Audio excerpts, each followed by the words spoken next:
इस साल मार्च के महीने में दिल्ली हाईकोर्ट के जज यशवंत वर्मा के यहाँ नोटों के बोरे मिले थे, नोटों की गड्डियां मिली थी। और अब नवंबर के महीने में महाराष्ट्र के मुंबई में एक जज साहब के यहाँ नोटों के बंडल मिल रहे। एजाजुद्दीन काजी उनका नाम है और उनका जो क्लर्क था चंद्रकांत वासुदेव, वो उनके लिए डील किया करता। जमीन के विवाद में 25 लाख रुपए मांग रहे थे और उसके बाद उस कैफे पे बुलाया, बेचारा परेशान, उसने एसीबी को बता दिया। एसीबी ने फिर ट्रैप वहां जाल बिछाया और बाद में वो क्लर्क पकड़ा गया। क्लर्क ने कंफर्म किया, जज साहब को बताया साहब पैसा मिल चुका है, तो अब जज साहब के खिलाफ एफआईआर हुई। लेकिन मार्च में जब जस्टिस वर्मा के घर में नोटों का बोरा मिला, उसके बाद अभी तक उनकी गिरफ्तारी नहीं हुई और ये जज पकड़े एजाजुद्दीन काजी। क्लर्क तो जेल गया लेकिन ये जज साहब अभी तक जेल नहीं गए। ये हमारे देश की कानून व्यवस्था है, ये हमारे देश का सिस्टम है, जहां पे चपरासी क्लर्क तो जेल चले जाते हैं लेकिन जज साहब जेल नहीं जाते। जबकि चपरासी क्लर्क तो बेचारे प्यादे हैं, वो तो जज साहब के इशारे पे ही काम करते हैं। पहले भारत में सिपाही भ्रष्ट होते थे, दरोगा भ्रष्ट होते थे, थानेदार भ्रष्ट होते थे, हवलदार भ्रष्ट होते थे और आज भी हैं। ये ऐसा नहीं कि पहले होते थे अब नहीं है आज भी। लेकिन अब पता चल रहा है कि सिविल जज भी भ्रष्ट है, सेशन जज भी भ्रष्ट है, फैमिली कोर्ट के जज भी भ्रष्ट है। इसके अलावा अब तो ये भी खबर आ रही है कि हत्या के मामले में भी पैसा लेके पक्ष में निर्णय दिया जा रहा है, जमानत दी जा रही है। बलात्कार के केसेस में भी पैसा लेके जमानत दे दी जाती है, सजा कम की जाती है। ह्यूमन ट्रैफिकिंग वाले भी पैसा देके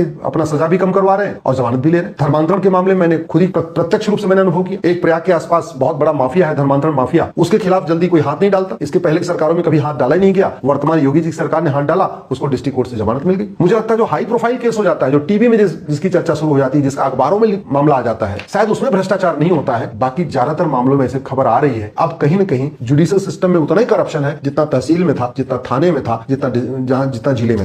भारत में रॉकेट और ड्रोन से हमले की तैयारी कर ली गई थी। जो लाल किला में बम ब्लास्ट हुआ उसमें जांच में पता चला है कि भारत में रॉकेट और ड्रोन से हमले की तैयारी थी। अब तक 15 लोग मर चुके हैं, 32 गाड़ियों का इंतजाम हो चुका था, 32 क्विंटल आरडीएक्स उसमें रखने की व्यवस्था हो गई थी। और अब पता चला है जब 6 राज्यों में पूरी जांच की गई है, एनआईए पूरे देश भर में जांच कर रही है कि यहां ड्रोन के जरिए लगभग 50 शहरों में एक साथ हमला करने की योजना थी। सवाल यह है कि भारत के अंदर जो जिहाद फैल रहा है इसका क्या इलाज है?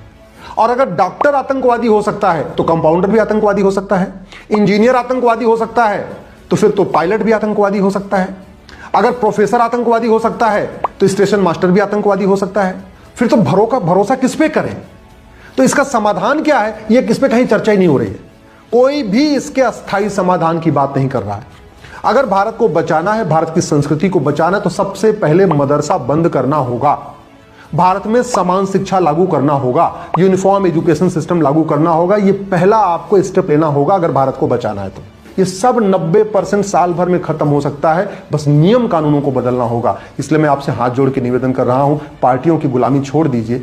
ये सब के सब, कोई ऑस्ट्रेलिया भागेगा, कोई कनाडा भागेगा, कोई लंदन भागेगा, फंसेंगे हमारे और आपके बच्चे। तो दल गुलामी छोड़िए और कठोर कानून की मांग करिए।